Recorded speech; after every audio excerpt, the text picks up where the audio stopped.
Hello and welcome. You're watching We the People. Over 500,000 tweets for the hashtag Cancel the Board Exams 2021 trend. Over 1 lakh students of classes 10 and 12 have signed petitions urging the government to either cancel board exams scheduled to be held in May or conduct them in an online mode.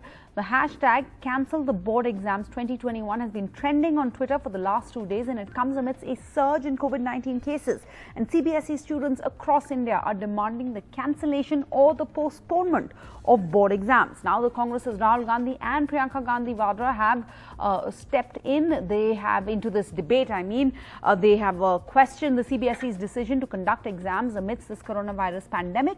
The actor Sonu Sood has also spoken up. He's tweeted the hashtag Cancel Board Exams 2021, calling this an incredibly risky step. So the prospect of taking board exams offline in examination centers against the backdrop of a second wave of the pandemic, it is a terrifying one for many students and their parents.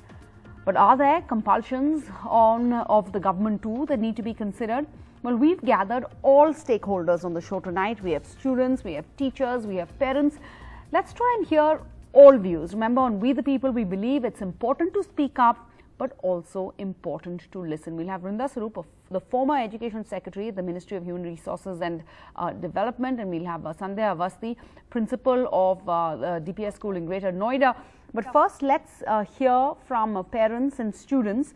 We have Pooja Malhotra and her daughter Parnika Malhotra, who's a class 12 student at Modern School in Barakhamba Road in the national capital. They're both in favor of the board exams being held on schedule. And we have Sanya and Seher, sisters, joining us. Sanya and Seher are joining us from Mumbai, and they are apprehensive about going ahead with the schedule as planned. So first, Pooja and Parnika, to you first. Why do you feel that board exams should go ahead on schedule? Sonu Sood, for example, has tweeted requesting everyone to support students who, as he puts it, are forced to appear for offline board exams in these tough times. He says with the number of cases rising to 145K, let's try and play up the tweet also, 145K a day, he says that he feels there should be an internal assessment method to promote them rather than risking so many lives, as he puts it. Your views? So I absolutely agree with you that the situation is very, very difficult. But at the same time, we can't predict. There is no certainty about when this peak is going to, when the curve is going to flatten. At the same time, we cannot risk the careers of lakhs of students across the country. So we would really urge the authorities to find a solution so that the children's careers are also not jeopardized. At the same time, health is equally important. Even I am extremely scared. There is a lot of fear. I mean, when I was sending her practical exam, I was very, very scared. I don't want to put her health at risk. I will have elderly at my home. So what I'm wondering is, does the CBSE have a backup plan? Are they ready to conduct a round 2 in case any child falls sick? For example, if a child has appeared for 1 or 2 exams, then after that, the child is sick, the child gets COVID. Will there be a round? Will there be an accommodation in such a case? All right. Parnika, what are your views? Maybe you can explain to us what would happen if students, a lot of people who are not, who don't have kids in class 12, I passed out so long ago, I can't even remember what's at stake. What would happen if so many people are saying, look, life is so important, miss a year, how does it matter? Is that true on the ground for students like you? What is at stake if you don't have the exams as scheduled? So we have been doing the same syllabus over and over. It will be about 1.5 years of us doing the same syllabus again, repeating it for another year, and then next year if we reapply with the current 12th batch and the batch which has just graduated and come to 12th, there is going to be double the competition. which is already out there, along with us wasting a whole year. All right, so double the competition, you say. Let's go across to Sania and Seher, joining us from Maharashtra, of course, the state with the highest number of cases. Seher, let me quickly let me see if I got your story right. You have sat for the GE and the NEET before. We've done so many shows. This was when cases were rising. Then you still went ahead and sat for the exam. What happened? So this a few months ago, I myself was agreeing to conduct exams. In fact, I was a part of so many shows, like you mentioned. But after I saw the situation in the center, I felt that it's practically impossible to ensure the safety of students at large private exam center. All right, give me Also, hold on. I'm sorry, we can't hear Sania at all, Seher at all. So, do we have? Let's go across to Richa, who's another mom. Can we just reconnect to Seher and Sania? Richa joins us. Richa Kapoor. She is the mother of a class 10 student at modern school in Vasant Vihar in the national capital. Richa, we were talking to a parent who says that the schedule must go ahead. The CBSE must stick to the schedule. Why do you feel apprehensive? Because the CBSE and other authorities, they're saying they're going to take all steps necessary to protect students and, the increasing centers, etc. Hi. So I feel personally that the numbers are heavy. The way it's hitting a new high, it's spiking every day, new high every day. And to conduct an examination at that scale, I mean, how many centers can be increased? What if children and invigilators, teachers, all stakeholders, people, if they contract COVID during the examination, will there be a plan in how to combat that trauma of getting COVID during an examination, which is considered a very important exam? And after that, they be given another date sheet. How would it all work out? No, Richard, do you think your views would be different if your child was in class 12? I think it could be, because for right now in grade 10, I feel that they've already wasted a lot of time from grade 11. They could be going to grade 11 and they could be looking ahead. They're starting throughout the year. Of course, it is a very frustrating thought for children who have worked throughout the year. And it's not like we don't want the boards, but do we have a choice really? They should have a choice, you're saying. Okay, let's try and also understand the compulsions of the government, if any. We have Vrinda Saroop, the best person to help us do so. She's a former education secretary. She's been in the hot seat. Vrinda Saroop, the Congress General Secretary Priyanka Gandhi Vadra has written to the Education Minister Ramesh Pokhriyal seeking the cancellation of the CBSE board exams. It's a hard-hitting letter. It says it will be impossible to ensure the safety of students at crowded exam centers. It says that authorities say adequate safety arrangements are being put in place. But what are these? Do we know? Well, I don't exactly speak for the government, but Sure. I can envisage what kind of planning perhaps is being done. And I think it's fairly clear that the CBSE would be making ample arrangements to safeguard the safety of the examinees and also the invigilation staff and the support staff which is there for these exam centers. There is enough time for them to do that planning. And to do something which is, will be abundantly precautionary for the safety and health of the children. I think it's important that we move forward with the idea that the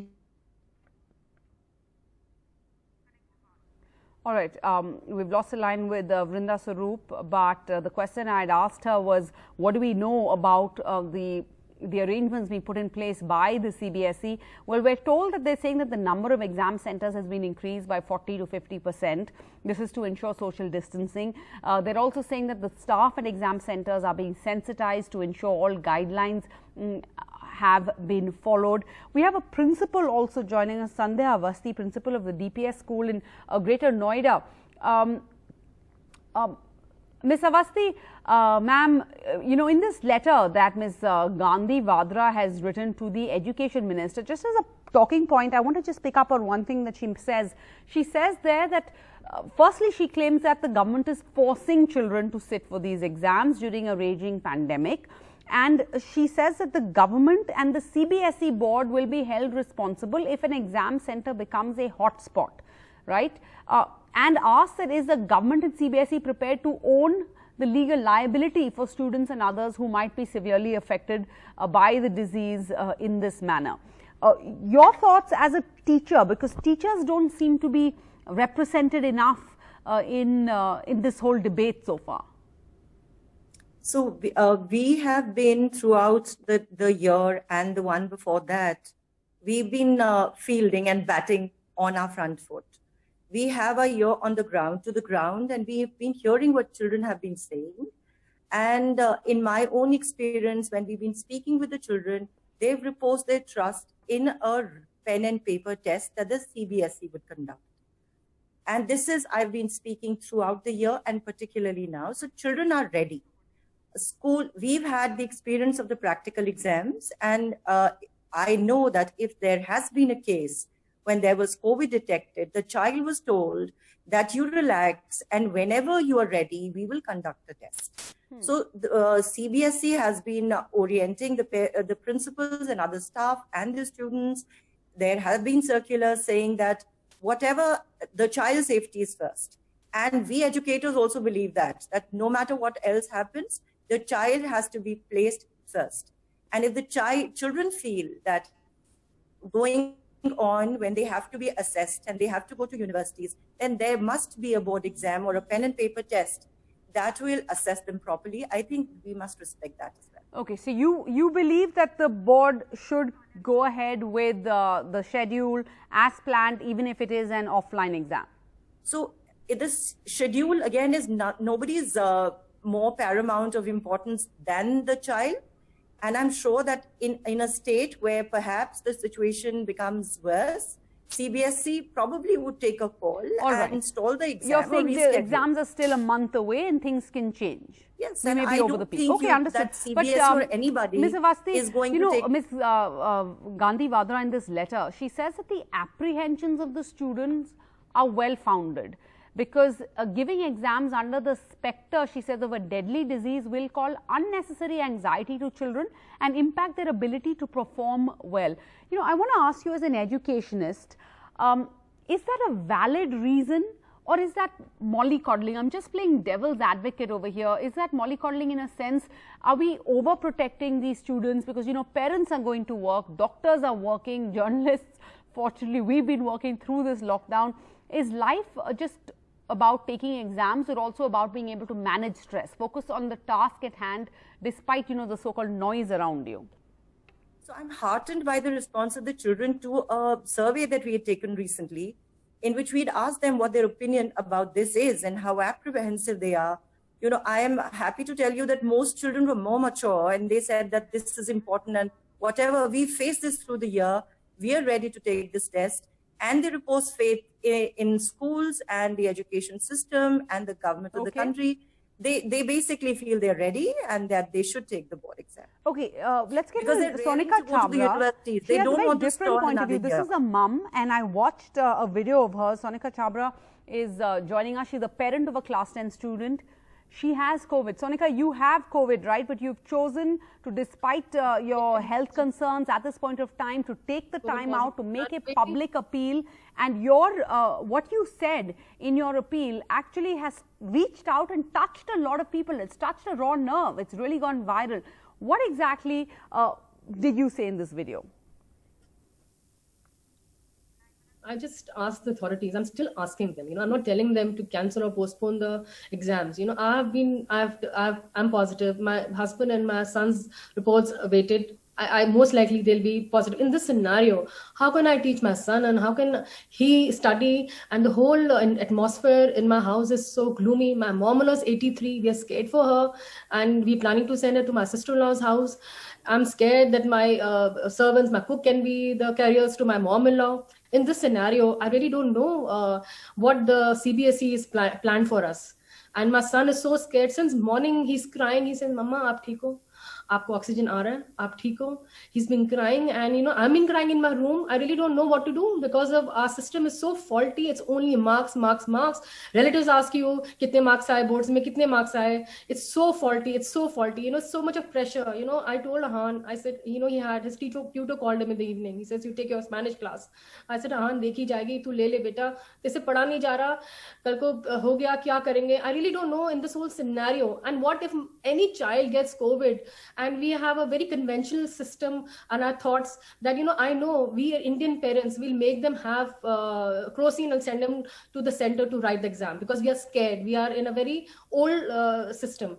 So this was my question, and I'm still awaiting for the answer from the authorities. Sonika, thank you for taking time out. And of course, nobody can be in your place right now and go through what you are. So speaking to us candidly, we're just trying to bring up various views. There's so many people who are affected by this, and everybody is reacting differently. We have Sanya and Seher back. Sanya, Seher, you were giving us, telling us what happened with you. Let's try that again. Go ahead, Seher. Okay, so can you hear me? Am I audible? Now you are. Okay, perfect. So a few months ago, I myself was agreeing to conduct the NEET and JEET exams, like you mentioned earlier.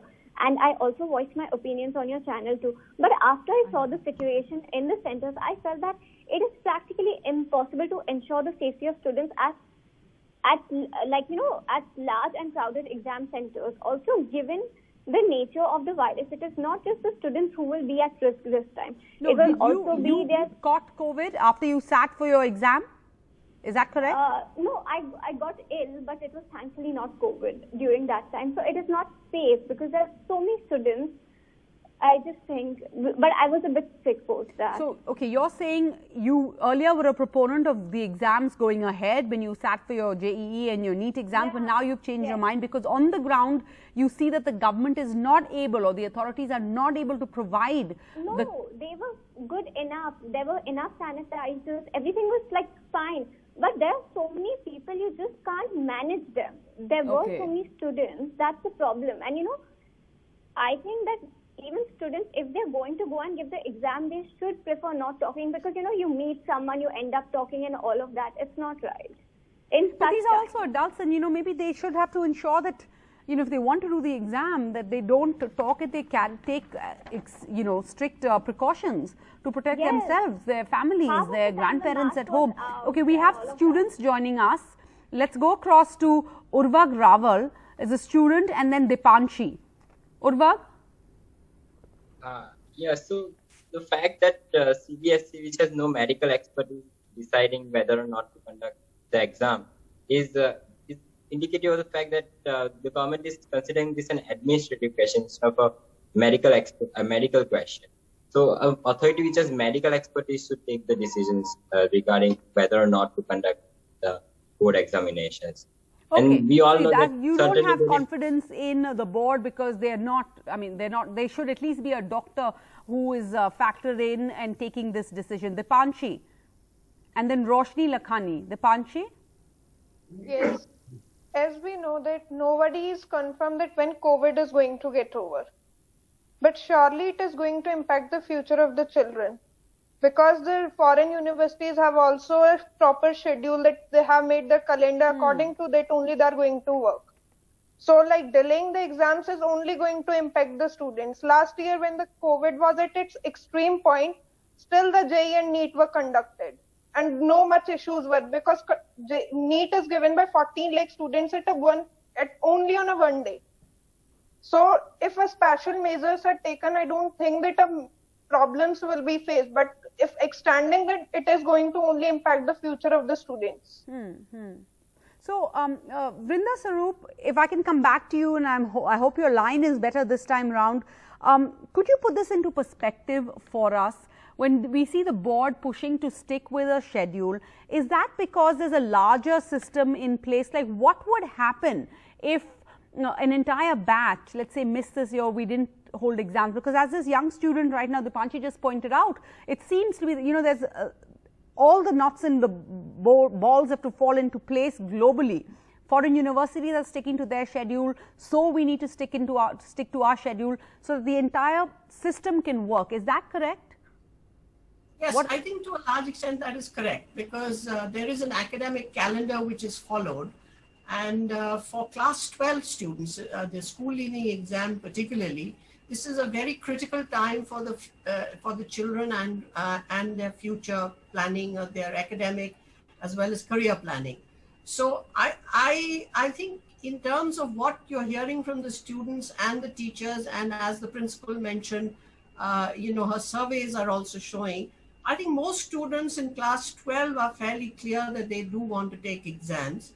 And it, I think, behoves the CBSE and the state boards everywhere and the state governments to be able to facilitate that with all those abundant precautions that we can take.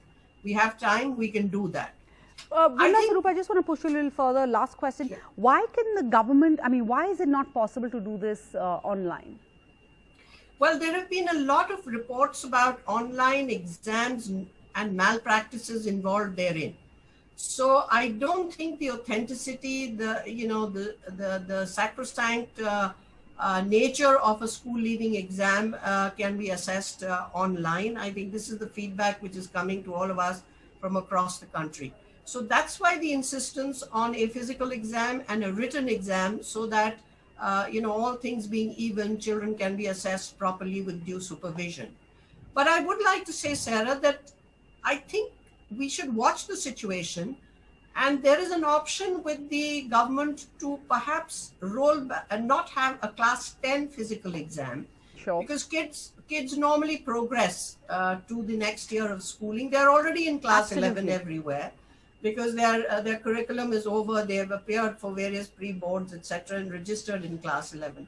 So there is an element there which can be, stood down if the situation is so warrants. And so there's a window there. There's some wriggle room for the board. Some wiggle room, because yes. Also, if you don't have the class 10 exams, you could open up more centers for further spreading out students when they sit for the exam. So that's one option. The other option, postpone the exams for at least a month, then take another review based on the number of cases. So many options, and perhaps the board will respond. As of now, we haven't really heard from them. But given the way the students are keeping up the pressure on social media and elsewhere, I wouldn't bet that they won't speak out. And we're still a month away from the exam. So this is not over, but thank you all for joining us and helping us look at all sides of this story. And there's always many sides to these stories. Thank you for speaking to us on We the People. Bye-bye.